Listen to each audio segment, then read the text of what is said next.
Para sa mga mahilig sa kwentong aswang, subaybayan ang aming bagong channel, Aswang Diaries. Aswang Diaries. Pasukin ang mga nakakakilabot na mundo ng mga aswang.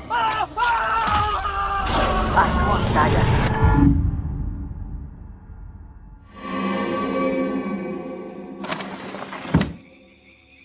Ara, huwag mong kalimutang isara yung mga bintana sa likuran.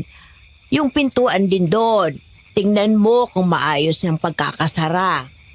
Opo, La. Ako na pong bahala. Magpahinga na po kayo. Ikaw rin. Oh, huwag ka nang magpupuyat ka babasa riyan. Maaga pa tayo bukas sa simbahan.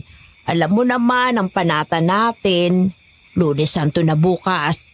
Opo, hindi na po ako magpupuyat. Sige na po. Mauna na po kayo sa kwarto nyo. Sino yan? Ako si Celso. Ito bang bahay ni Aling Magda? Yung albularya?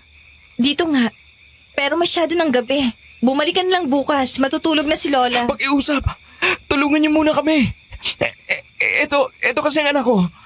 Kanina pasukan ng suka. Namumutla na siya. Sige na, Sarah. Buksan mo na ang pinto. Opo, La. Sandali lang. Pagbubuksan kita. Diyos ko mga pagina. Maraming salamat at pinagbuksan po ninyo ako. Hala, ano nangyari sa batang yan? Bakit putlang-putla? Halika na. Pumasok na kayo. Kanina pa siya suka ng suka mula umaga. Dinala namin siya doon sa pagamutan. Pero ang sabi doon, wala namang problema sa kanya. Tumigil siya sa pagsusuka ng bandang hapon pero pagsapit ng gabi, nagsimula na naman siya at mas malala. Pakiusap. Tulugan yung anak ko. Aswang ang may kagagawan niyan sa bata, iho. Aswang ho? Oo. Sa tingin ko, ngayong gabi niya balak kunin ng batang ito. Pero paano naman ho magkakaroon ng aswang sa panahon? Ano yun? Lola, narito na. Oo, apo. Madali ka. Kunin mo ang benditadong itak at langis. Bilisan mo. Opo. Ano pong nangyayari? Tatay Celso! Tulong! Kukunin niya ako! Marie! Diyos ko! Ale! Ano pong gagawin ko? Basta't huwag mo siyang iiwanan. Yun lang ang magagawa mo. Naiintindihan mo? Pero, namimilipit. Basta't sundin mo lang ang sinabi ko. La, eto na pong mga gamit. Salamat, apo. Hawakan mo lamang yung itak.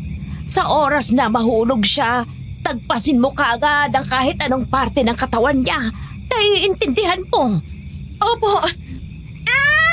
Ayoko na po!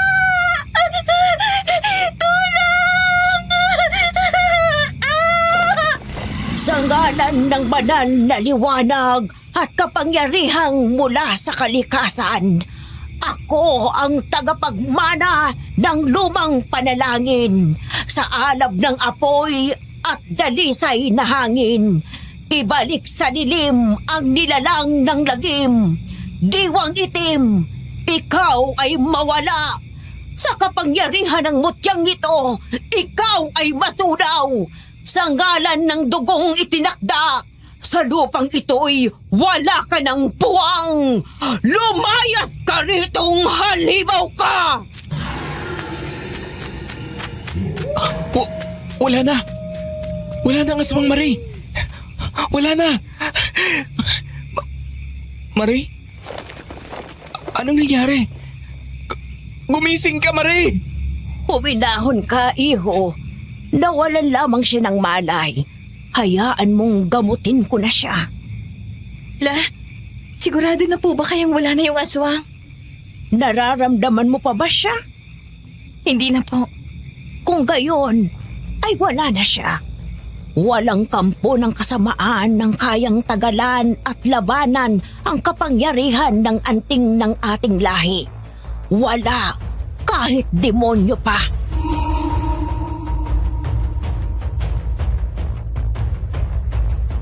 Magandang araw, Sir Jupiter, at sa lahat ng taga-subaybay ng inyong channel. Tawagin na lamang ninyo akong Sarah, hindi ko tunay na pangalan. Hindi ko na rin po babanggitin kung taga-saan ako. Hindi naman kasi yun mahalaga. Nais ko lamang ibahagi ang natatanging kwento namin ng aking yumaong lola na si Lola Magda sa kamay ng isang makapangyarihang aswang. Hindi ito ang tanging karanasan ko sa mga aswang, pero masasabi kong ito ang pinakahindi ko malilimutan. Dahil ang aswang sa karanasan kong ito ay hindi lamang basta isang aswang.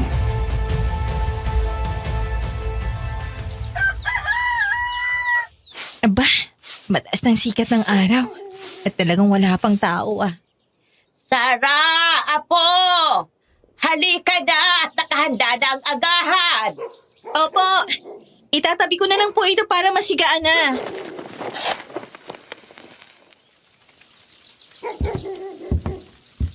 Nakakapanibago talaga la. Dati hindi pa sumisikat ang araw. Marami na nag-aabang sa atin para magpagamot. Ngayon wala. Halos mag-iisang buwan ng ganito. Maganda nga yun, Apo. Ibig sabihin, walang nagkakasakit. Ang sabihin nyo, wala nang masyadong naniniwala sa atin ngayon. Unti-unti nang nagiging modernong panahon. At unti-unti na rin tayong nalilimutan ng mga tao. Natural lang ang pagbabago ng kasabay ng pag-unlad, Apo. Huwag kang panghihinaan ng loob. Meron pa rin mga pagkakataon na kakailanganin tayo ng mga tao, kagaya na lamang nung kagabi. Sa bagay ho. Pero, hindi ko kaya bumalik ang aswang na itinabon nyo kagabi? Hindi naman natin siya natalo eh. At saka saan galing yun? Wala namang aswang sa baryo natin. Ganon din sa mga karatig baryo at bayan. Kagaya ng inaalala mo, apektado na rin sila ng modernisasyon. At kung babalik ang isang yon, hindi ko alam. Pero maaari naman siyang bumalik nang matuldukan ko na ang pagiging aswang niya. Hindi man lang ho ba kayo natatakot la? Kasi ako, sanay na ako sa mga sapi, engkanto, kulam at maligno. Pero kagabi, grabe pong kilabot na naramdaman ko. Pinilit ko lang itago. Ito kasi ang tungkulin ko na minanapa mula sa aking mga ninuno. Isang tungkulin na hindi maaaring samahan ng takot. At hindi magtatagal. Ipapasa ko rin ang tungkuling ito sa'yo. Ayos lang ho ba yun? Kahit hindi niyo ako kadugo. Wala yon sa dugo, Apo. Nasa puso at hangarin ng isang tao. Naikwento ko na ba na sa iyo dati kung paano ko nakuha ang kakayahan, hindi ba? Na hindi naman talaga ako ang tagapagmana nito, kung hindi ang ate ko na ubod ng sama. Opo, naaalala ko. O siya, sige na. Kumain ka na at lilibot ako. Maaaring nariyan lamang inabot ang aswang na itinaboy ko kagabi. Sasama ho ako. Dito ka na lang. Kailangan ko ring orasyonin yung anting. Lunes Santo na. Kilala si Lola Magda sa aming lugar bilang isang magaling na albularyo. Wala siyang inuurungang kaso o sakit. Maging sapi man yan, nakakadiri o pangkaraniwang lamang. Lumaki akong nakikita kung paano niya tinutulungan ang mga tao at kung paano siya minahal ng mga ito. Hindi niya ako tunay na apo dahil napulot lamang niya ako noong 5 taong gulang pa lamang ako. Hindi ko nga tanda kung ano ang nangyari noon, pero ang sabi niya, naiwan akong nangangatog sa ilalim ng maliit na tulay malapit sa amin habang bumubuhos ang malakas na ulan. Napamahal ako ng gusto kay Lola Magda. Kaya naman nang mapansin kong unti-unti nang nauubos ang mga pumupunta sa amin para magpagamot, ay nalungkot ako. Unti na lang din kasi ang naniniwala sa amin. Lalo na nang mapasok na ng mga doktor at nurse ang aming lugar. Hindi ko naman yun minasama, pero nakaramdam pa rin ako ng lungkot para kay Lola.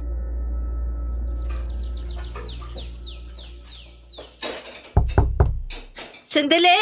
Nariyan na! Magandang umaga.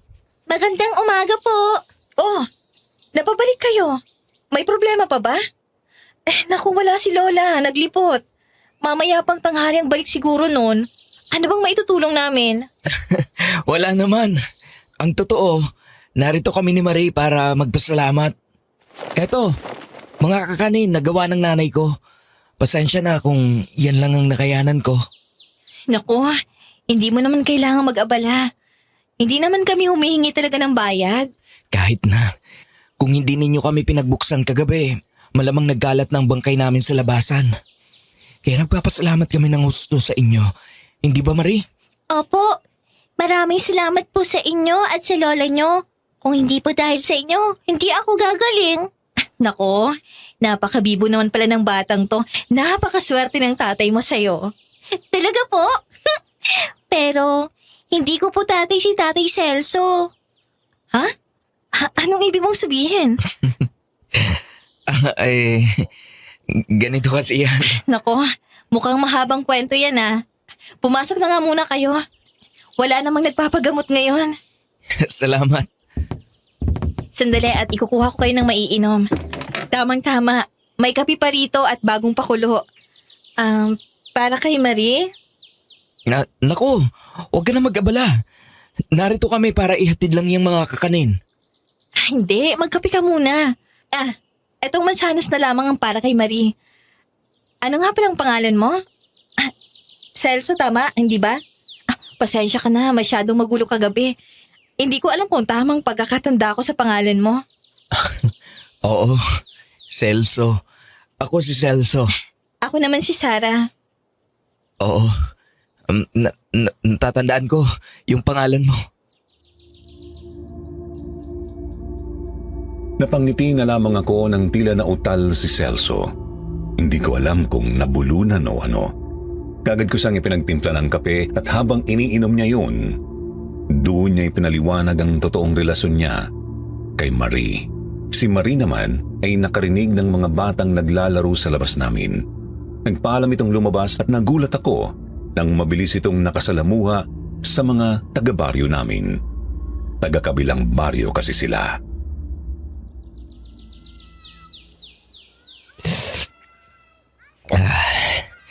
Sanggol pa lamang si Marie nang mamatay ang tunay niyang ama. Ang kuya ko. Tinamaan siya ng malubhang sakit. Ang asawa naman niya, hindi pinalad na mabuhay matapos maipanganak itong bata. Kaya sa akin na siya lumaki. At nasanay na siyang tawagin akong Tatay Celso. Sinanay ko ang kasama kong nagpalaki sa kanya. Teka, baka marinig ka ni Marie. Ayos lang yun. Alam naman ni Marie ang lahat. Hindi kami naglihim sa kanya. Para saan pa? Kung maglilihim pa kami rin ang mahihirapan pagdating ng panahon kung sakali. Sabagay, tama ka. Ibig sabihin, binata ka? Oo naman. Binatang binata. Nasa kalagitnaan na kami ng kwentuhan noon ni Celso nang marinig namin ang tilian ng mga bata sa labas. Kasunod noon ay ang tunog ng mga nababasag na paso, kaya napatayo ako at pagsilip ko sa bintana ay nakita kong nabuwal na ang bakod sa harapan ng bahay namin at sa ibabaw noon ay isang babae. Gulo-gulo ang mahabang buhok noon, nakasuot ng puting damit na pangpasyente sa ospital na puro mantsana ng dugo at dumi. Uy! Tara! Tulungan natin! Marie, pumasok muna kayo ng mga kalaro mo sa loob ng bahay. Bilis! Hala, ano nangyari sa kanya? Puro siya dugo. Yung pulsuhan niya may marka ng pagkakagapos. Hindi ko alam. Pero ang mabuti pa ay ipasok na muna natin siya. Oo, tara, dali. Ipinasok namin ang babae sa loob ng bahay. Inihiga namin siya sa mahabang upuang gawa sa kawayan. Pagkatapos ay inutusan ko na ang mga batang kalaro ni Marie na umuwi na muna. Dito ako nagimbal. Puro dugo ang lieg ng babae at tila laslas yun doon. Pinulsuhan ito ni Celso at sinigurado sa akin na buhay pa ito. Kaya kaagad akong naghanda ng malinis na bimpo at maligamgam na tubig at sa tulong ni Celso, nilinisan ko ang mga sugat ng babaeng yun. Ayon sa kwento ni Marie, humahangos daw na dumating ang babae mula sa kakahuyan pagkatapos ay bigla na lamang bumagsak sa aming bakod. Sa tingin mo, ano kaya nangyari sa kanya? Bakit siya may laslas sa leeg? At bakas na mga lubid sa braso at mga paa? Hindi ko rin alam. Ang mabuti pa, hintayin na lamang natin siyang magising. Sa bagay, pupunasan ko na lamang muna siya at lilinisin kong mga sugat niya. Teka, ano yun? May napansin si Celso sa likuran ng babae, kaya marahan niyang hinawi ang telang nakatabing sa likuran nito at tumambad sa amin ang ilang itim na mga linya. Linya na gawa gamit ang isang pangmarka. Para saan ang mga markang yan? Ang dami. Pati sa harapan at sa tiyan, meron din.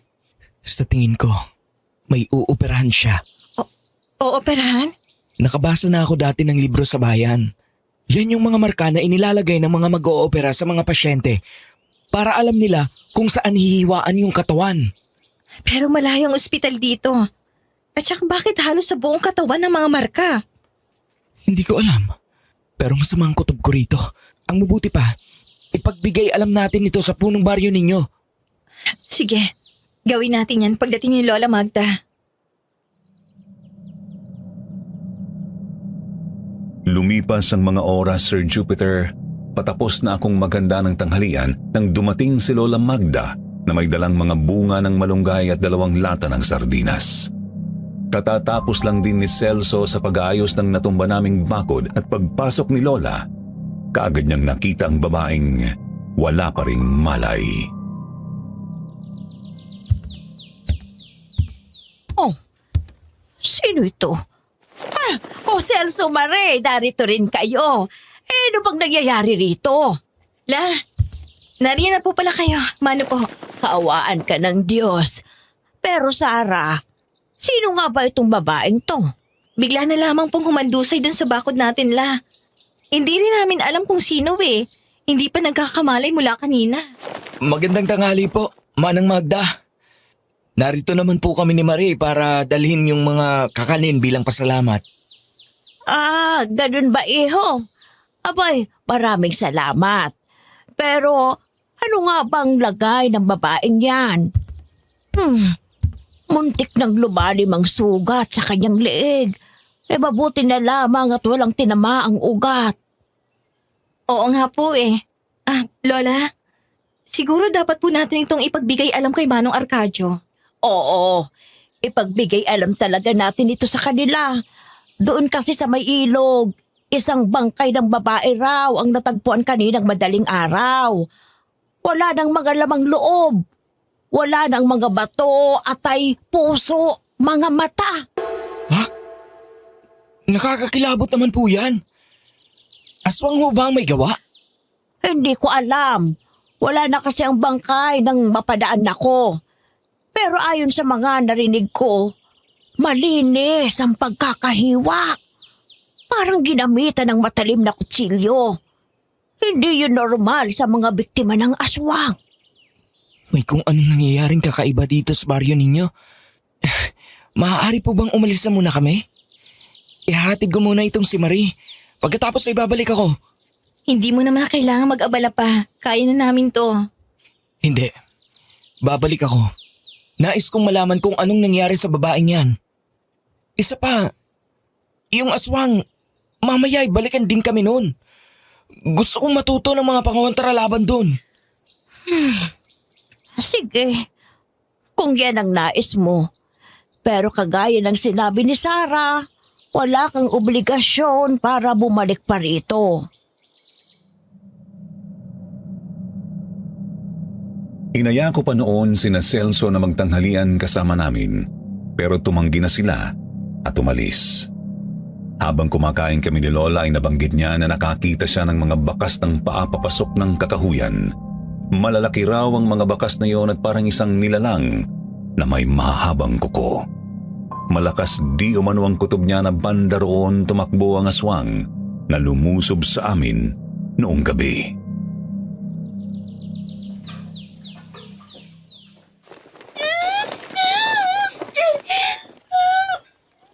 Apo, ay gising na yata ang babae. Hala, oo nga. Oh, sandali. Dahan-dahan sa pag-upo. Parang hilong-hilo ka pa eh. Sino ka? Sino kayo? Nasaan ako? Kasama ba nila kayo? Ha? Huminahon ka. Hindi kami masasamang tao. Ako si Sarah. Yun ang lola kong si Magda. Narito ka sa bahay namin.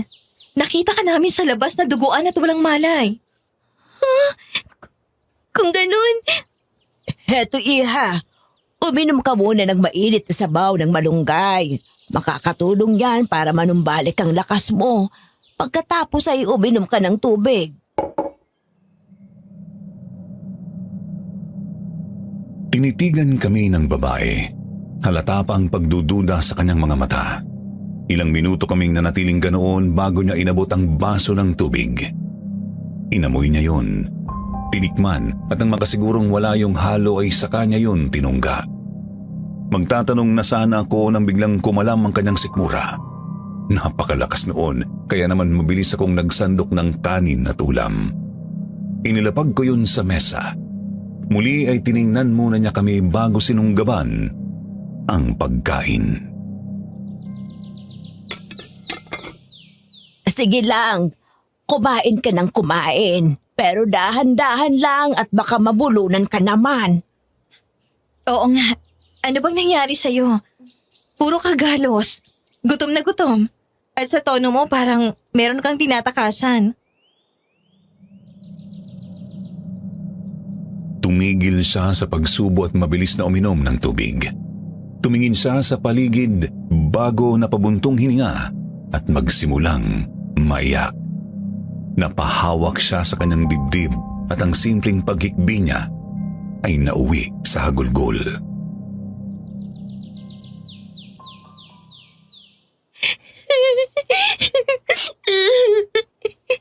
Salamat po at natagpuan niyo ako. Salamat po talaga. Wala yun.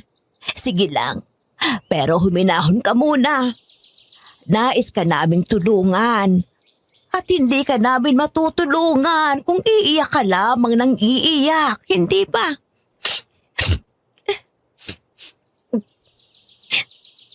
Ibinenta po ako. Ha? Sarah, hayaan mo siyang magsalita. Pasensya na po. Sige, iha. Makikinig kami. Ibinenta ako ng nanay ko para may makain at may maipanggamot ng isa sa mga kapatid ko. Tapos, yung bumili sa akin, ibinenta ulit ako. Grabe naman palang pinagdaanan mo, iha. Marahil ay pinagmamalupitan ka kaya ka tumakas. Hindi ba? Doon galing ang mga galos mo eh. Hindi lang po pagmamalupit ang tinanas ko. Yung pinagbentahan sa akin. Ang mga tao doon, nagbebenta sila ng mga loob ng tao. Nanguha sila ng mga tao. Pinapatay nila. Kinukuha ang mga labang loob at ibinibenta sa mga nangangailangan doon. Kitang-kita ko. Kitang-kita ko kung paano nilang ginagawa yun. Huminahon ka. Huminahon ka. Ikinalulungkot ko na pinagdaanan mo ang lahat ng yon. Pero huwag ka nang mag-alala. Ligtas ka na rito. Malayo sila at hindi kami papayag na malapitan ka nilang muli. Salamat po. Maraming salamat po. Pero may kasama po ako. Dalawa po kaming tumakas. Hindi po ba ninyo siya nakita? Pasensya ka na. Pero ikaw lang ang nakita namin. Ganun po ba? Sana nakaligtas na si Ana.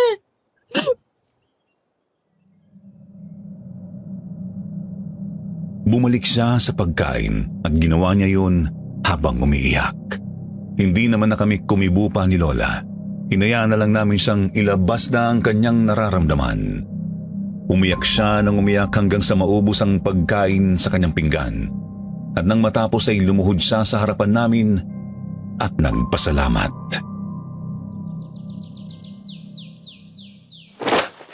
Oh, iha. Hindi mo kailangang gawin yan. Salamat po sa pagkain. Hindi ko na po alam kung kailan ako nakakain ng maayos na pagkain. Doon po kasi, para lang kaming mga aso at pusa.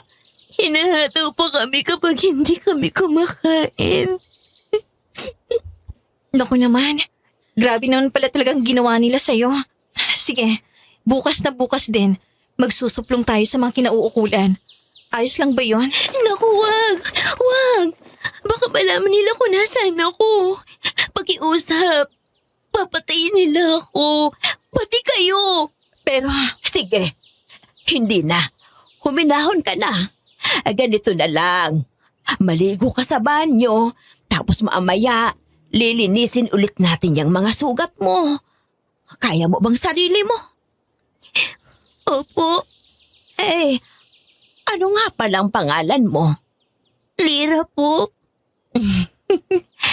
Lira. Ako si Magda. At ito naman si Sarah. Huwag kang mahiya sa amin. Siya sige na. Eksakto at puno ng drum doon sa banyo. Sige na, maligo ka na. Tumakbo ako noon sa loob ng kwarto at kumuha ng tuwalya. Pagkatapos ay inihatid ko na si Lira sa banyo na nasa likuran lang ng aming bahay.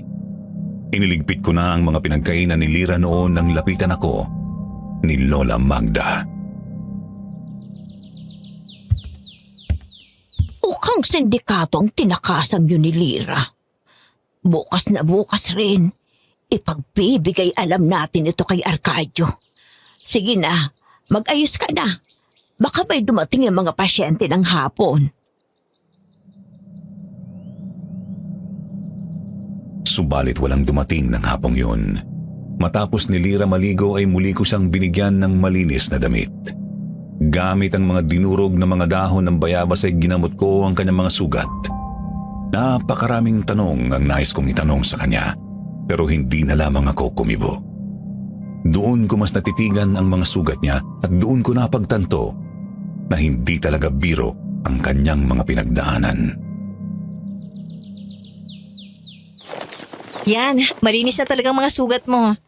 Bukas, siguradong tuyo na yung mga maliliit at mabababa mong mga sugat. Salamat, Sarah. Wala yon.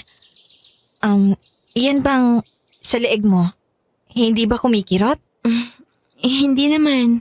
Kung hindi mo sana mamasamain, paano mo yan nakuha? Natatandaan mo ba yung gumawa niyan sa'yo? Hindi eh. Naalala ko, habang tumatakbo kami ni Ana sa matilim na kakahuyan, nakarinig kami ng parang angin ng halimaw. Tapos may tumama sa leeg ko. Napakabilis. Nagulat na nga lang ako nang maramdaman kong tumutulo na yung dugo ko eh. Magda, nariyan ka ba? Sarah! Si Arcadio ata yun, apo. Ay buksan mo nga muna ang pinto. Opo, La. Sandali lang po! Oh, Manong Arcadio, napadalaw po kayo. Pasok po. Salamat, Iya. Nariyan ba ang lola Magda mo? Bakit? Anong kailangan mo? Napasugod ka pa rito. Narinig ko sa mga bata sa baryo na may naligaw na dalaga rito. Totoo ba yon? Ang sabi pa, duguan daw at nakasuot ng damit pang ospital. Ako ho bang tinutukoy ninyo? Sino po kayo? Huminahon ka, Lira. Siya si Manong Arcadio, ang pinuno dito. Mabuti siyang tao. Ala, at grabe nga ang mga sugat mo sa katawan iya. Ano bang problema? Napasugod ka lang ng dahil lang doon para makichismis. Hindi ho. Naisip ko lang na baka konektado ang babaeng ito sa babaeng nakita sa may ilog kaninang madaling araw. Kagaya niya, puro sugat din ang babae bukod sa said ang lahat ng lamang loob nito. May nakita ring damit na pang-ospital. Hindi kalayuan sa bangkay noon. Si Ana! Baka si Ana yun, Sarah! Merong tattoo na rosas sa kaliwang hita ang babaeng yon. Iya? Yun lang ang palatandaan na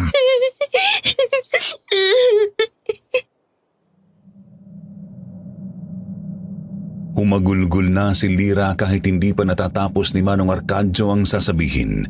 Kinumpirma niya na mayroon niyang tattoo na rosa sa kaliwang hitang sinasabi niyang Ana. Kagad naman siyang pinakalma ni Lola Magda.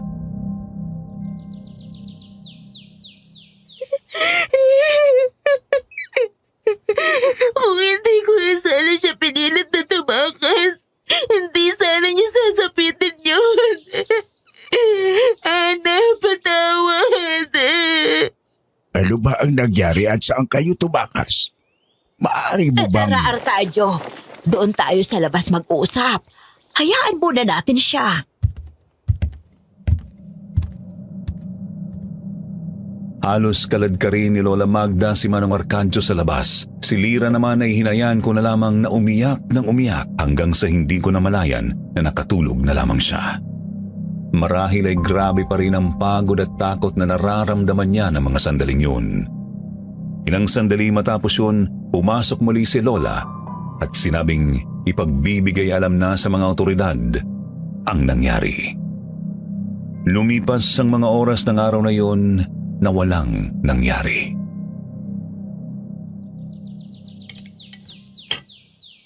Oh, ay bakit parang malungkot ka? Ayaw mo ba ng pagkain? Hindi naman po. Nalulungkot lang ako na wala na talagang dumadalaw sa inyo para magpagamot. O mga musta man lang. Ako, hayaan mo na. Ayos lang yan. Pasensya na po. Pero manggagamot po kayo. Naku, Lira. Si Lola lang naman ang pinakamagaling na manggagamot sa probinsyang to. Wala siyang hindi kayang gamutin. At wala siyang hindi kayang palayasin. Kahit anong masamang espiritu pa yun. Ang galing naman po pala ninyo, Lola Magda. Nako, hindi Ginagawa ko lamang ang kung ano ang sa tingin ko'y tama. Oh, Sarah, may tao.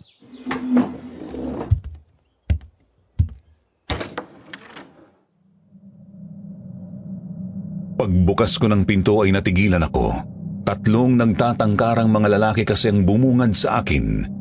Nakasuot sila ng itim na jacket kahit na medyo tirik ang araw ng mga oras na yon. Mahitsura ang lalaking nasa gitna pero kung titignan sila ay mukha silang hindi mapagkakatiwalaan. Kaya naman lumabas ako at isinara ko ang pinto. Magandang umaga. Magandang umaga rin po. Ano pong maitutulong namin? Magpapagamot. Meron kaming hinahanap ng mga tao. Eto ang larawan nila. Mula sa bulsa ng jacket ay kinuha ng lalaki at ipinakita sa akin ang 2 larawan at nagulat ako nang makita kung sino ang isa sa mga nasa larawang yun. Si Lira. Subalit pinilit kong huwag magpahalata. Tumango ako bago tumingin sa kanila.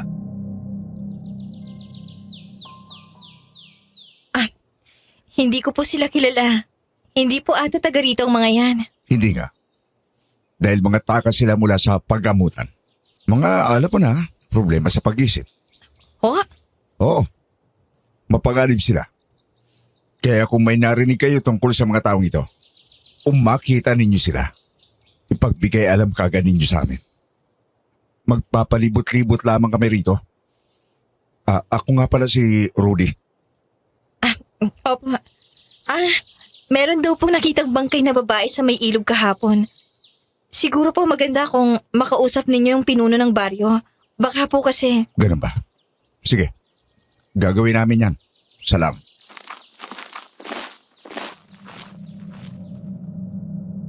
Naglakad na sila papalayo. Subalit halos lumabas ang puso ko sa aking dibdib nang biglang sumilip ang lalaki sa bintana namin. Sinipat-sipat niya ang loob ng bahay. Tumingin sa akin ng matalim. Hindi ako nakakilos noon. Sa pag-iisip na nakita niya si Lira sa loob. Pero tumango lang siya at nagpatuloy na sa paglalakad. Nang makalayo sila, dali-dali akong pumasok ng bahay. Oh, pagdahan-dahan ka naman. Sino ba yung kausap mo? Si Lira po. Ay, nasa banyo. Nagbabawas ata. Eh bakit ba at balisang-balisa ka? Yung kumatukla. Oh. Hinahanap si Lira. Ang sabi, galing daw sa ospital ng mga baliw si Lira at nakatakas. Yung isa sa mga larawan na ipinakita sa akin, yun ata yung Ana. Ay talaga ba? Opo. Pero hindi ako kumbinsido. Kung ospital ang pinanggalingan ni Lira, bakit siya puro sugat? At yung mga marka sa katawan niya, paano ipaliliwanag yun? Maaaring yun ang sindikato. Ay, pambihira na talagang panahon ngayon. Ay, sige. Huwag na lamang natin palabasin si Lira. Sabihin na lang natin na kailangan pa niyang magpahinga.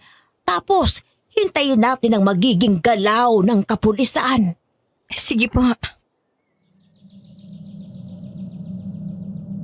Nang makita ko si Lira na lumabas ng banyo ay kaagad akong umupo at bumalik sa pagkain. Binulungan na rin ako ni Lola na huwag magsabi ng kahit ano kay Lira. Dahil yun sa ayaw niya itong matakot at mabalisa. Nakangiting bumalik sa lamesa si Lira noon. Tiningnan ko siya at pinagmasdan. Subalit wala akong makitang kahit anong indikasyon na nasisiraan siya ng bait. Muli ay walang nangyaring kakaiba noong araw na yon. Subalit ng sumunod na araw ay umugong ang balita tungkol sa 2 bangkay ng mga bata na natagpuan doon ulit sa may ilog. At sa pagkakataong yun ay nakita ko mismo ang mga biktima na inuusisa ni Manong Arcanjo at mga kasama nito. Grabe naman. Tao po bang may gawa niyan? Sarah, Oh, Celso, narito ka. papunta sana ako sa inyo eh. Dadalhin ko itong ilang gulay na naani namin. Ikaw, bakit ka narito at ano bang nangyari? Mamamalengke sana ako. Tapos nakita ko tong humpulan ng mga tao. Tingnan mo na lang. Hindi ko alam kung paano ilalarawan eh. Yun nga ang ginawa ni Celso. Tumingkayad siya para makita kung ano ang nasa ilog at napangiwi siya nang makita ang eksena doon. Napaurong siya at nagsimulang maduwal.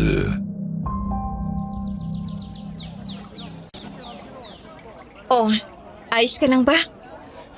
Oo, pero grabe naman kasi ang ginawa sa mga bata. Halos wala nang tinira sa lamang loob. Tapos yung mga mata, hindi rin pinatawad. Kaya nga eh. Aswang ba may gawa nito? Yung tumali kay Marie? Sa palagay ko hindi. Palagay ko, may kinalaman ito kay Lira. Lira? Yung babae na tinulungan natin? Naalala kong wala na pala si Celso nang magising si Lira kaya naman hinila ko siya malayo sa mga tao. Lingon-lingon muna ako sa paligid bago ko sinabi sa kanya ang mga tungkol kay Lira at sa mga lalaking naghahanap rito. Kung ganon, hindi lang aswang ang kalaban natin dito. Kung hindi mga sindikato rin. Pero paano kung totoong may sakit lang si Lira at alam mo yun? Masyado lang tayong nag-iisip. Ano ka ba naman, Celso? May ospital ba nasasaktan ng kanilang pasyente? Isa pa, malakas ang kutob ko. Masamang tao mga naghahanap sa kanila. At bakit kayo narito? Eh di ba't nakuha na ninyo ang impormasyong kailangan ninyo? Sinabi namin sa inyo, naaaligid muna kami rito. Hinahanap pa namin ang isa sa mga nakatakas. Sinabi rin namin sa inyo, nasasabihan na lamang namin kayo sa oras na mabalitaan namin ang tungkol sa kanya. Eh di rin dapat umaaligid sa lugar na ito ang mga dayong kagaya ninyo. Lalo lang kayong nagkasik ng takot rito. May ipinapahiwatig ka yata? Wala akong ipinapahiwatig. Ang akin lang ay kung ano-ano ang nangyayaring kakaiba dito sa amin. Huwag na kayong dumagdag pa. Ang sabihin mo, ayaw mong may tagalabas na makakaalam na may impakto dito sa lugar ninyo. Tara na! Wala na tayong mapapala rito. Ipagpatuloy ninyo ang paghahanap sa pasyente natin. Sandali lang. Pasyente ba talaga ang hinahanap ninyo? Anong ibig mong sabihin? Naisip ko lang. Bukod kasi sa mga sariwang sugat, marami pang mga tuyong latay at mga piklat ng babaeng natagpuan dito nung nakaraan. Yung isa sa mga hinahanap ninyo. Napaisip lang ako kung bakit ganon. Baliw nga sila, hindi ba? Sinasaktan nila ang sarili nila. Teka, pinagbibingkangan mo ba kami sa mga patayan dito? Wala akong sinasabi. Pero kahina-hinala kasi kayo eh. Hindi naman kayo mukhang mga doktor. Mas mukha kayo mga sindikato. Ewan ko nga sa'yo, tanda. Sinasayang mo lang ang oras ko. Buong akala ko ay magkakaroon na talaga ng komprontasyon sa pagitan ng grupo noong Rudy at ni Manong Arcanjo. Mas marami na kasing kasama si Rudy noon at kaagad nilang pinalibutan si Manong. Pero hindi naman nagpatinag ang mga kalalakihan at naghanda na rin kung sakaling magkakagulo. Subalit umalis lamang ng tahimik ang grupo ni Rudy matapos ang pag-uusap na yon. Nang makalayo sila saka ako lumapit kay Mang Arcanjo. Ipinaliwanag ko sa kanya ang mga nangyari at nagulat siya, pero ipinangako niya na kaagad niyang ipagbibigay alam sa otoridad ang mga sinabi ko at ang nangyari sa pagitan nila ni Rudy ng umagang yun. At si Lira, itago raw muna namin sa bahay. Ibig mong sabihin, sa tingin mo, yung grupo talagang yun ang sindikato? Malakas ang kutob ko, pero hindi ako sigurado. Oo nga pala. Salamat sa magulay na ito. Dahil dito hindi ko na kailangang mamalengke. Wala yun. Bukod sa pasasalamat, gusto kasi kitang makita. Ha? Ano yun? Wala. Si Marie, ang sabi niya salamat. At siya talagang nagpumilit na dalhan ka ng gulay. Ganun ba? Salamat ka mo at ikumusta mo ako sa kanya. Papalapit na kami ng bahay nang makarinig kami ng malakas na sigaw ng isang babae. Napamadali ako nang dahil doon, sigurado kasi ako na sa bahay namin nang gagaling yun.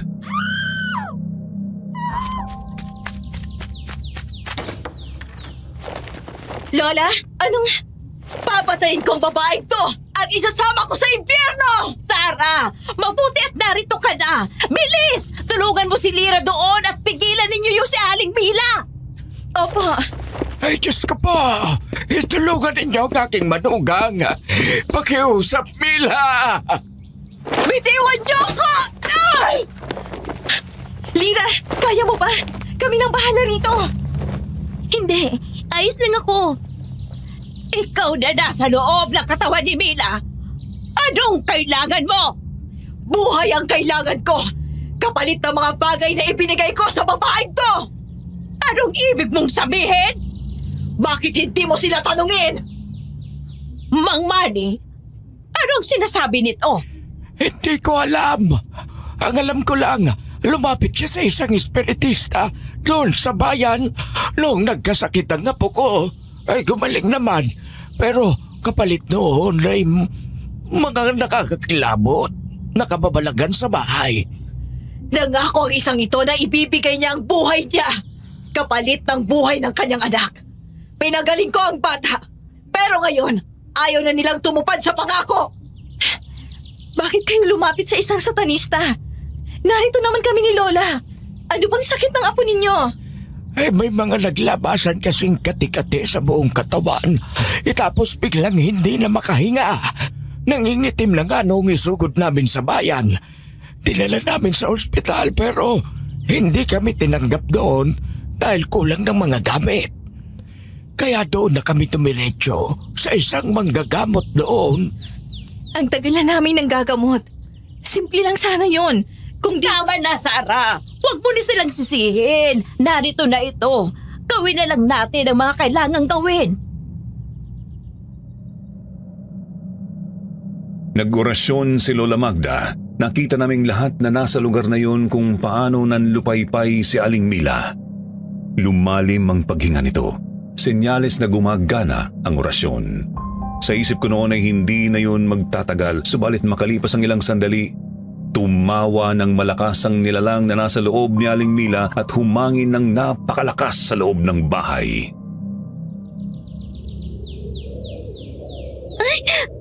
Ang init ng hangin. San galing yan? Ang tapang din ng amoy. Ano yun? Asupre na sinamahan ng nabubulok na kung ano? Huminahon kayo. Huwag niyong bibitawan si Aling Mila. Lola, anong gagawin natin? Huwag kang mag-alala. Sandali lamang ito, Apo. Mula sa kanyang bulsa ay nilabas ni Lola Magda ang isang maliit na paketeng gawa sa tela na isinara gamit ang pisi na yari sa abaka. Hinawakan niya yun sa tali at itinutok sa mukha ni Aling Mila. Pagkatapos ay nagsimula muli siyang mag-orasyon.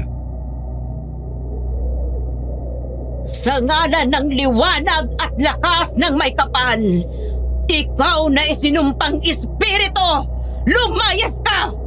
Sa apoy, sa hangin, sa tubig, sa lupa, wala kang kapangyarihan dito! 3 ulit na binigkas yun ni Lola Magda at sa pagtatapos ng pangatlo ay biglang tumigil ang malakas na hangin at nawala ang nakasusulasok na amoy. Tuluyan ang sumuko si Aling Mila. Wala na yung galaw. Sandali namin siyang pinakiramdaman bago namin napagdesisyonan na iupo na siya ng maayos. Pero bigla siyang dumilat. Dinambahan ako dahilan para matumba ko at kanyang maipababawan. Sarah! Hayop ka? Buong akala ko'y wala ka na! Akala ko rin. Pero mukhang walang silbi ang anting mo, tanda. Natakot pa naman din ako. Bitawan mo ako! Isasama kita sa babaeng to! Akin ang kaluluwa ninyo! Bitawan mong apo ko! Ayaw kong gawin ito, Mila! Patawarin mo ako! Nakita kong kinuha ni Lola ang bote ng holy water galing sa simbahan. Hindi yun karaniwang ginagamit ni Lola sa mga sinasapian dahil nagiiwan yun ng marka at kung minsan ay totoong sugat sa katawan ng mga ginagamot niya. Pero wala na siyang pagpipilian ng mga oras na yon. Ang init! Hala, wag naman ninyong, napapaso siya. Umuusok siya. Ang manugang ko! Wala na akong magagawa, Mang Manny. Kailangan ko ring iligtas ang apo ko. Hayop kang matanda ka! Nanalo ka ngayon, pero hindi pa tayo tapos! Babalikan kita! Ngayon pa at wala nang kwenta ang iyong anting! Isa pa, isang dilubyo naghihintay sa lugar na ito! Anong sinasabi mo? Hintayin mo! Dahil narito na sila para maghasik ng lagim! Habang nasa ibabaw ko ay nawala ng malay si Aling Mila. Maingat siyang inalis doon ni Celso at inihiga sa mahabang upuan. Ako naman ay hindi pa mawari kung ano ang totoong nangyari. Naalala ko pang napaupo ako noon sa sulok habang hawak ang aking leeg. Ramdam ko pa kasi noon ang malakas na pagkakasakal sa akin. Sarah, ayos ka lang. Ayos lang pa. Nabigla lang po ako sa nangyari. Mabuti naman kung ganun. Sarah? Lira, pasensya ka na kung natakot ka. Normal na eksena lang yun dito sa bahay. Wala yun. Oo, natakot ako, pero masaya akong nakatulong. Matapos yun ay hinayaan muna ni Lola na makapagpahinga doon si Aling Mila. Tanghali na nang gumising ito at nagpasyang umuwi. Binigyan na lamang ito ni Lola ng pangontra at sinabihang magpunta kaagad sa simbahan para manalangin para sa proteksyon. Pag-alis nila ay nananghalian kami. Doon na rin kumain si Celso. Yung nangyari po kanina. Alin doon? Yung hindi paggana ng anting-anting? Opo, ngayon lang po kasi yun nangyari. Ang totoo, hindi na ako nabigla, Apo. Nang matanggap ko ang anting-anting na yon, sinabi na sa akin ng aking lola na darating ang panahon na kakaunti na lamang ang magtitiwala at maniniwala sa kakayahan ng mga katulad ko. At kapag nangyari yon, unti-unti na ring hihina ang kapangyarihan ng anting-anting. Kung sa bagay po, napakabilis na ng pagbabago ng panahon. Naging moderno na ang lahat at madali na lang gumamit ng mga bagong teknolohiya. Tama yan. Kaya sana, huwag ka nang malungkot pa, Sarah. Matuwa na lamang tayo na hindi na tayo masyadong mapapagod. Matanda na rin ako.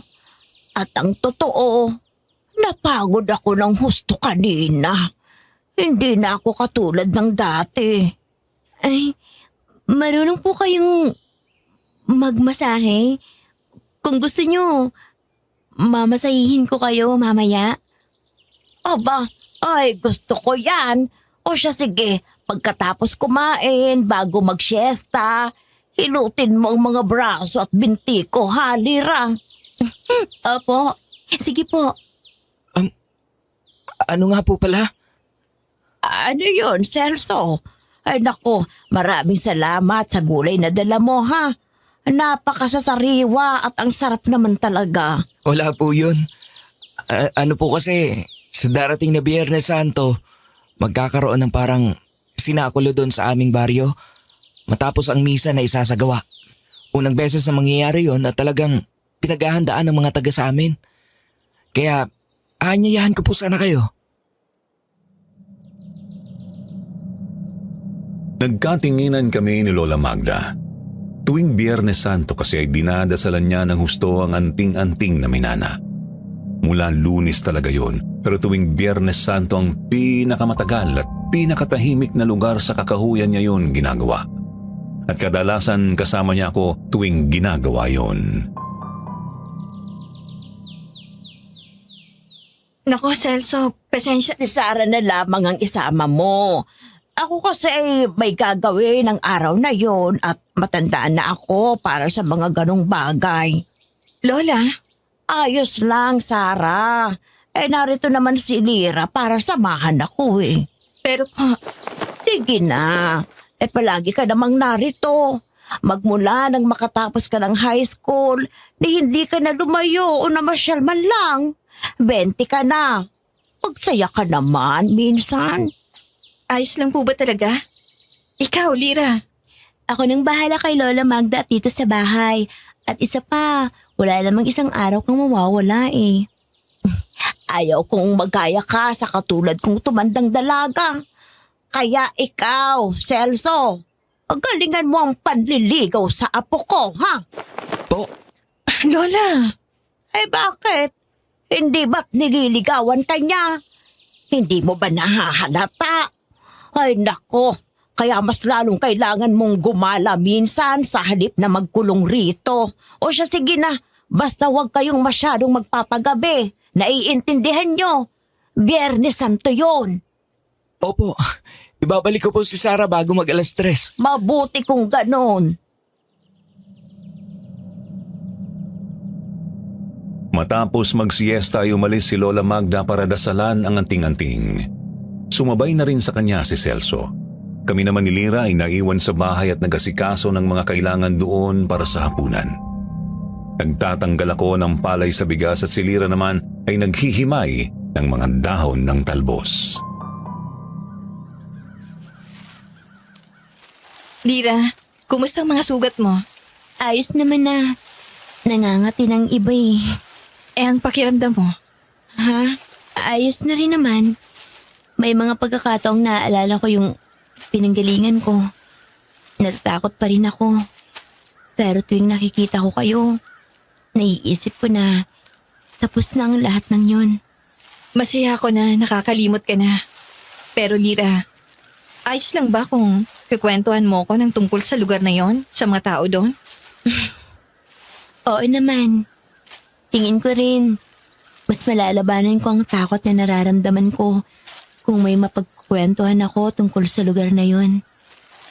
Sige, handa akong makinig. Pero kung talagang hindi mo kaya, maaari ka namang tumigil na lang. Hindi kita pipilitin. Unang-una, malayo ang lugar na yun dito. Hindi ko alam kung saan talaga yun dahil hindi naman ako taga rito. Basta ang alam ko, gabi kami nakatakas at inabot na kami ng umaga bago makarating dito sa inyo. Sinabi mong nagbibenta ng mga lamang loob ang mga tao doon. Oo, wala silang pinipili. Basta malusog, uubusin nila ang mga lamang loob at ibebenta. Lahat ng mapapakinabangan, kukunin nila. Kadalasan din ang mga biktima nila ay mga bata at mga palaboy. Yung tipong walang ibang hahanap kapag nawala. Mabuti na lamang at hindi ka nila kaagad pinatay. Dahil mahaba ang pila ng mga papatayin noong napunta ako sa kanila. Pagkatapos, nagka-interest pa sa akin yung leader nila, si Rudy. Natigilan ako sa aking ginagawa nang marinig ang pangalang yun. Rudy. Sigurado na ako ngayon na parte ng sindikato ang lalaking naghahanap sa kanya noong isang araw. Pinili kong kumalma at pinakinggan pa ang kwento niya. Niligawan ako ni Rudy, pero hindi ko siya magawang gustuhin. Takot na takot ako sa kanya, Sarah. Takot na takot. Naiintindihan ko. Sino ba naman kasing hindi matatakot sa ganon? Hindi, Sarah. Natatakot ako sa kanya dahil Dahil ano? kumakain siya ng karne ng tao. Ano? Totoo ba yung sinasabi mo? Nakita kong nanginig sa takot si Lira. Kaagad ko siyang tinabihan at sinabing pwede na siyang tumigil sa pagkikwento. Pero hindi siya nagpapigil.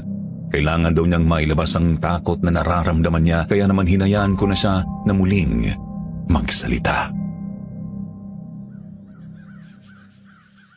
Isang gabi, nagkamali ng trabaho yung isa sa mga tao niya. Parang kailangan ata yung bato ng kliyente. Nagkataon na nagkamali ng hiwa at napinsala yung bato. Galit na galit si Rudy. Napatay niya yung tao niyang nagkamali. Ngunit sa halip na ilibing o ipatapon, ang bato nito ang ibinenta niya. Tapos, yung natira, kinain niya. Tinadtad niyang mga yon at inipon ng dugo. Kitang-kita ko. Ginawa niyang tinuguan sa harap ko ang taong yon, Sarah. Aswang siya? Siguro. Hindi ko alam. Pero mas malakas siya sa ibang mga tao doon. At sa narinig ko, hindi lamang yon ang unang beses niyang ginawa yun. Marami na siyang mga taong pinatay at kinain. Diyos ko. Pero paano ka nakatakas? Dahil nga sa hindi ko siya sinagot, nagalit siya. Iniutos niya na pahirapan ako. Iginapos nila ako at pinaghahagupit. Subalit ng gabing papatayin na sana nila ako, ay aksidenteng naputol ang lubid na nakagapo sa akin. Nakawala ako. Nakita ko si Ana na pagsasamantalahan sana ng isa sa mga naroon. Pinukpo ko ng kahoy sa ulo yung lalaki at isinama ko si Ana sa pagtakas. Pero nagkahiwalay kami. Kung hindi ko lang sana siya isinama. Wala kang kasalanan doon. At maging si Ana, malamang ay hindi kanya sinisisi sa nangyari. Talaga ba, Sarah? Oo naman. Sana mahuli ng mga yon para naman mabigyan ng hustisya yung mga pinatay nila at binaboy. May kaunting luha ang tumulo mula sa mga mata ni Lira. Ngunit hindi na siya umiyak ng gaya ng dati. Niyakap ko siya at pagkatapos ay ako naman ang nagkwento para maiba ang usapan at maalis ang negatibong emosyon na nararamdaman namin. At kahit na nagluluto na kami ay patuloy pa rin ako sa pagkakwento.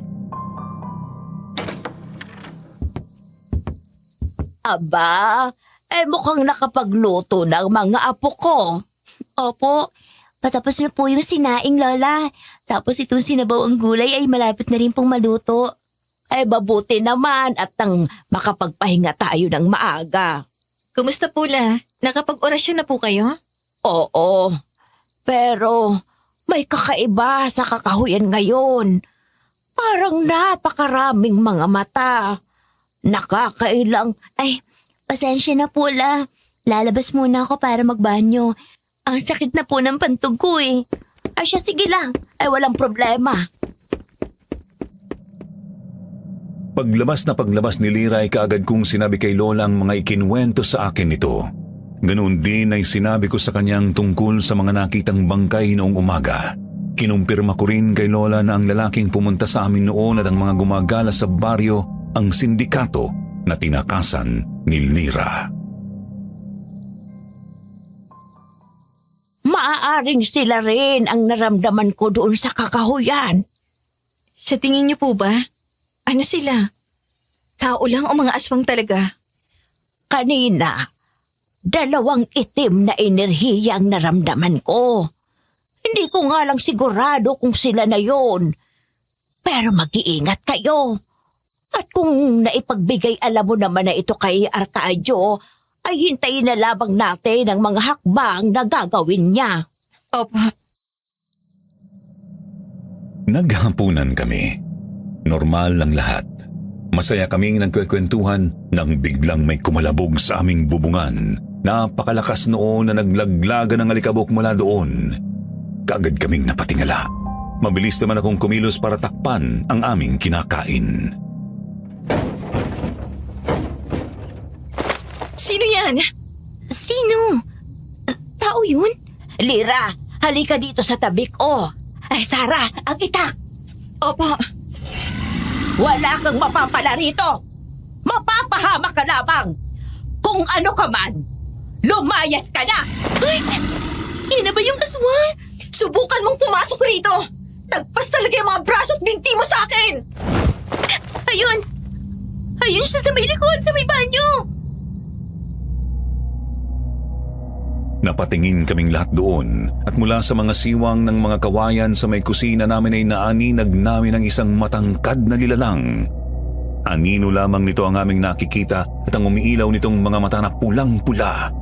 Subalit sapat na yon para magtayuan ang aming mga balahibo at mapako sa aming kinatatayuan hanggang sa humalakhak yun ng napakalakas bago tumakbo at naglaho sa dilim. Sarah, pagsaboy ka ng asin at pagsabit ng bawang sa mga bintana. Aswang talagang kalaban natin ngayon. Bukas na bukas rin, ipagbigay alam ninyo sa baryo ang nangyari rito. Bilis na, kilos! Natatakot man ay mabilis kaming kumilos ni Lira at sinunod ang mga utos ni Lola Magda. Hindi na rin kami masyadong nakatulog ng gabing yun. Lalo na ako na nag-alala na baka biglang bumalik ang nilalang na yun. Hindi iyon ang unang beses na napaharap kami ni Lola sa aswang. Pero ang aswang na yon ang pinaka-nakakatakot sa lahat ng aswang na aking nakita at naramdaman. Pagsapit ng umaga ay kaagad akong nagtungo kina Manong Arcancio. Eksaktong dumalaw muli si Celso, kaya sinamahan na niya ako. Nangako naman ang pinuno ng baryo na bubuo na ng grupo na maglilibot sa baryo sa gabi. Maganda naman yun pero may kalayuan kami sa baryo at kung isang grupo lang ang iikot ay matatagalan ng mga yon bago makarating sa amin. Pero hindi na ako nagreklamo.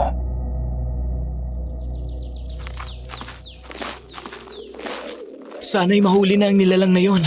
Nakakatakot. Totoo. Pero bukod pa sa nilalang na yon, problema pa natin yung sindikato.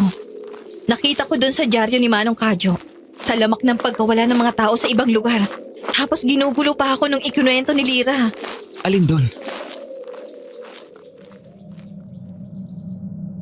Ikinuwento ko kay Celso ang mga ikinuwento sa akin ni Lira at maging siya ay nagimbal sa narinig. Sinabi ko rin sa kanya na malakas ang kutob ko na ang lumusob sa aming noong gabi ay may kinalaman sa sindikatong tinakasan ni Lira. Matapos yun, umuwi na kami. Walang nangyaring kakaiba.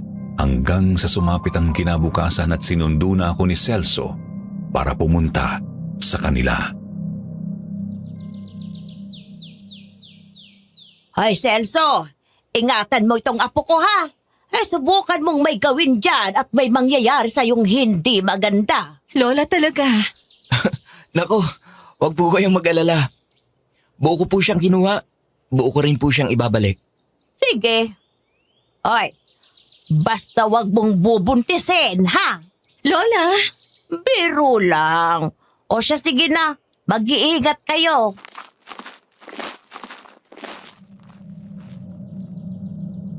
Nagsimba kami ni Celso dahil Biyernes Santo bukas ang simbahan sa mga nagbibisita iglesia.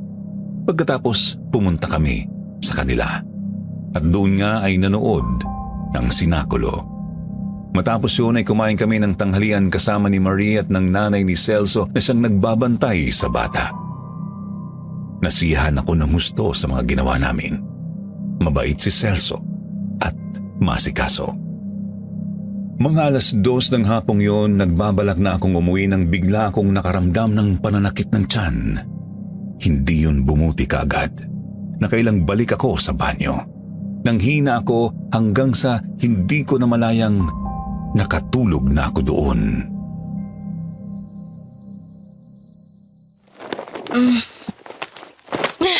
Hala, madilim na. Anong oras na? 9:00 na. Ha? Bakit hindi mo ako ginising? Patawarin mo ako, Sarah. Bakit ka umiiyak? Anong nangyari? Patawarin mo ako. Ano bang sinasabi mo? May ginawa ka bang masama sa akin? Yung pagsakit ng tiyan mo. Hindi yun nagkataon lang. May inilagay talaga ako sa pagkain mo. Ano? Bakit? Si Rudy. Inutusan niya akong gawin yun. Naalala mo yung huli kong punta sa inyo? Inabangan nila ako. Sarah, kung hindi ko siya susundin, papatayin niya ang pamilya ko. Patawad. Bakit daw? Bakit niyo yun ipinagawa sa'yo? Hindi ko alam. Basta yun ang inutos niya. Bakit hindi mo sinabi sa akin? Papatayin nila ang pamilya ko, Sarah. Si Lola! Si Lira! Yun din ang naiisip ko. Hayop ka, Celso! Pinagkatiwalaan kita! Kapag may nangyari sa kanila, hindi kita mapapatawad! Mabilis akong tumayo. Nahihilo pa ako noon at bahagyang sumakit ang tiyan pero hindi ko na yun ininda. Dali-dali akong lumabas ng bahay nila Celso at naglakad pabalik sa amin. Hindi ko naalintana ang dilim o ang panganib na maaari kong makaharap. Basta nagmadali na ako habang nananalangin na sana ay ligtas sila Lola at Lira. Pero mukhang huli na ang lahat. Pagdating ko sa amin ay nakita kong bukas na ang aming pintuan. Papalapit na ako nang marinig ko ang malakas na sigaw ni Lira. Bitawan niyo si Lola Magda! Ako ang kailangan niyo, di ba? Rudy, wag mo nang idamay si Lola rito! Sasama na ako sa inyo! Hindi naman pwede yon. Nakilala niya kami. Nakita! Hindi na siya pwedeng mabuhay pa! Hayop ka? Magbabayad ka rin. Hindi man ngayon, pero magbabayad ka rin sa mga ginagawa mo! Yan! Yan ang pinakaayaw ko sa mga matatanda. Mahilig magbanta ng walang kwenta. Lola! Sarah! Tumakas ka na! Uy! Bakit narito ka? Inutil na Celso talaga. Sinabi ko na patayin ka na kapag nagising ka ng gabi pa. Papatayin ko talaga sila pagkatapos ko rito. Hayop ka! Nananahimik sila! Itinamay mo pa! Ang dami mong dada. Mga bata! Sige na, bahala na kayo sa isang yan. Anak ng babaylan yan. Kaya ayaw kong narito yan. Nanggulat ako sa sinabi niyang anak ng babaylan. Pero wala na akong oras para doon. Kagad na hinablot ng 2 lalaki ang aking mga braso Isinandal nila ako sa dingding habang ang isa sa mga nasa harapan ni Lola ay naglabas na ng patalim. Halo-halo ang emosyon na nararamdaman ko noon. Pero kailangang may gawin ako dahil kung hindi ay mamamatay kaming lahat. Sasaksakin na ako ng isa sa mga lalaki ng tadyakan ko ang nasa pagitan ng mga hita nito. Napaluhod ito at namilipit. Susugurin na sana ako ng isa nang gawin ko rin sa kanya ang ginawa ko sa isa. Pagkatapos ay binuhat ko ang upuang kahoy at buong lakas kong inihampas sa kanila.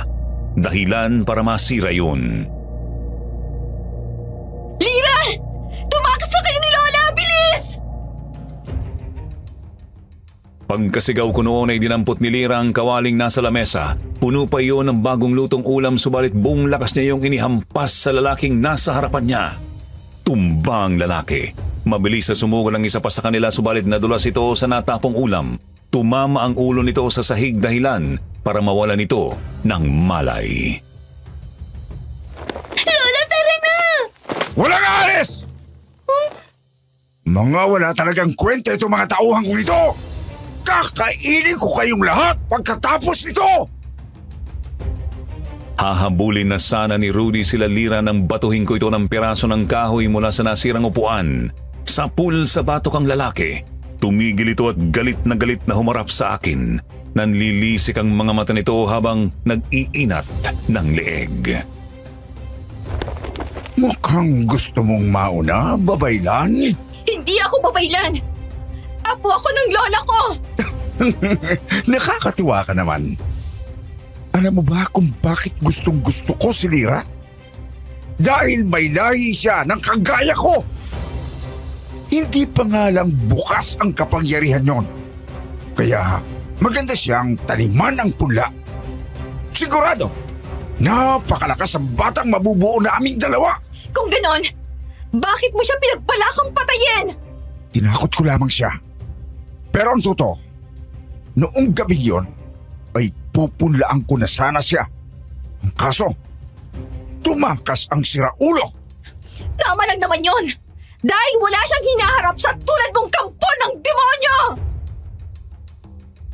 Muli akong dumampot ng kahoy. Hindi ko alam pero ng mga oras na yon ay baliwala na sa akin ang takot. Mabilis akong tumakbo papalapit kay Rudy. Hinarap naman niya ako at ng tipong sasalubungin na niya ako ay yumuko ako at dumausdos sa lupa dahilan para hindi ako tamahan ng kanyang atake. Mabilis akong tumayo. Dumiretso ako sa lababo. Naramdaman kong palusob na siya nang makuha ko ang asin at naisaboy sa kanya. Kaya ayaw kong lumaban sa loob ng bahay. Pero hindi ako mapapatay ng mga ganyan mo. Biglang bumilis ang kilos ni Rudy. Hindi ko na namalaya na nasa gilid ko na siya at hawak na ang aking leeg. Dahan-dahan niyang hinigpitan ang pagkakahawak sa akin habang humahalakak ng isang malaking bato ang tumama sa kanyang ulo. Tumingin ako sa pinanggalingan noon at nakita ko si Celso. Hingal na hingal at hawak ang isang itak. Celso! Ang inuting na binata! Hindi ka ba makapaghihintay na mamatay? Huwag kang mag-alala. Isusunod ka agad kita. Hayop ka! Bitawan mo si Sarah! Demonyo ka! Lumusob si Celso. Si Rudy naman ay lalong dinina ng pagkakasakal sa akin. Sinubukan kong alisin ang kanyang kamay mula sa pagkakahawak sa akin, subalit talagang napakalakas niya. Mawawalan na ako ng ulirat. Iginala ko ang aking kamay hanggang sa makakapa ko ng isang kutsilyo. Kinuha ko yun at kagad na itinarak sa dibdib ni Rudy. Napatingin siya sa akin ng matalim, halatang nasaktan siya. Subalit sa halip ay inihagis ako sa labas ng kusina namin. Wasak ang dingding nayari sa kawayan at pinulot ako sa harapan ng aming banyo. Papatayo pa lamang ako nang si Celso naman ang lumipad mula sa loob ng bahay. At pagtingin ko ay duguan na ito at wala ng malay. Mukhang mabubusog talaga ako ngayong gabi. Lira! Alam kong nariyan ka lang. Hintayin mo akong matapos rito at ikaw naman ang aasikasuhin ko. Hindi yan mangyayari! Dahil mamamatay ka rito! Hindi kita hahayaang maghasik pa ng lagim! Lola! Bakit hindi pa kayo tumatakas? Hindi kita pababayaan, Apo! Kagaya ng hindi mo pagpapabaya sa akin. Eh ano gagawin mo? Anong magagawa ng mga orasyon ng isang matandang tulad mo? Hindi ako tatablan yan! Pwes, ito, tatablan ko! Ano yan? Anting-anting? Biyernes Santo ngayon. Alam kong alam mo ang ibig sabihin noon, hindi ba? Hindi 100% gagana yan ngayon. Isa pa, hindi ako tatablan yan. Kaya magpaalam ka na. Ilang di pa na lamang ang layo ni Rudy kay Lola nang biglang lumitaw si Lira. Buong lakas niyang itinulak si Rudy subalit sa halip na mapatumba niya ito ay siya pang tumalsik papalayo rito na parang bolang tumalbog. Pero sapat na yun para makatayo ako at mapatigil ang halimaw na lalaki. Kinuha ko ang itak na nasa kamay pa ni Celso.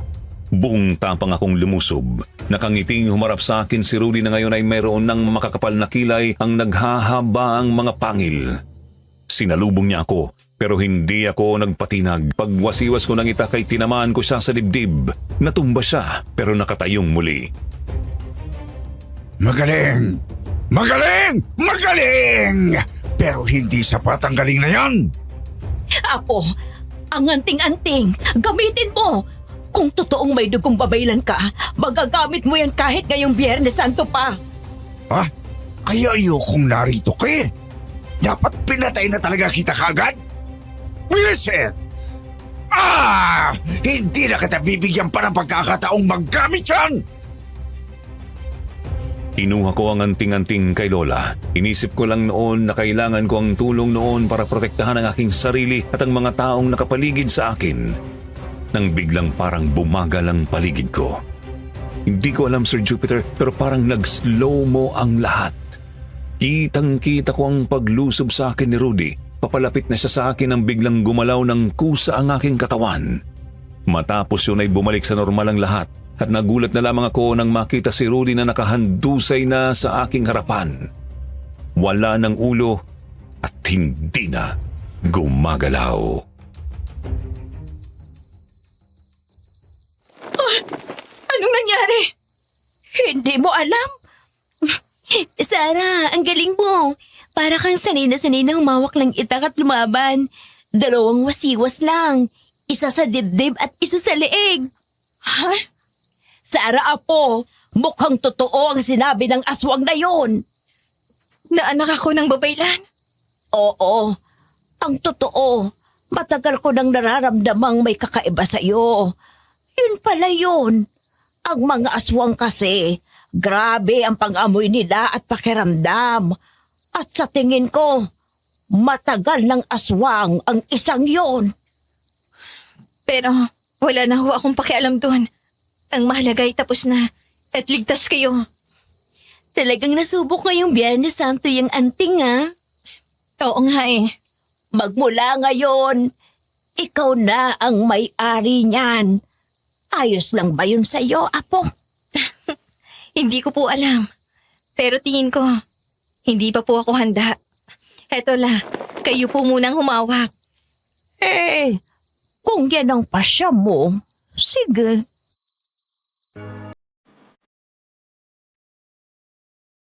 Matapos ang usapan namin ay biglang umusok ang katawan ni Rudy hanggang sa mawala na lamang yun at tuluyang naging usok.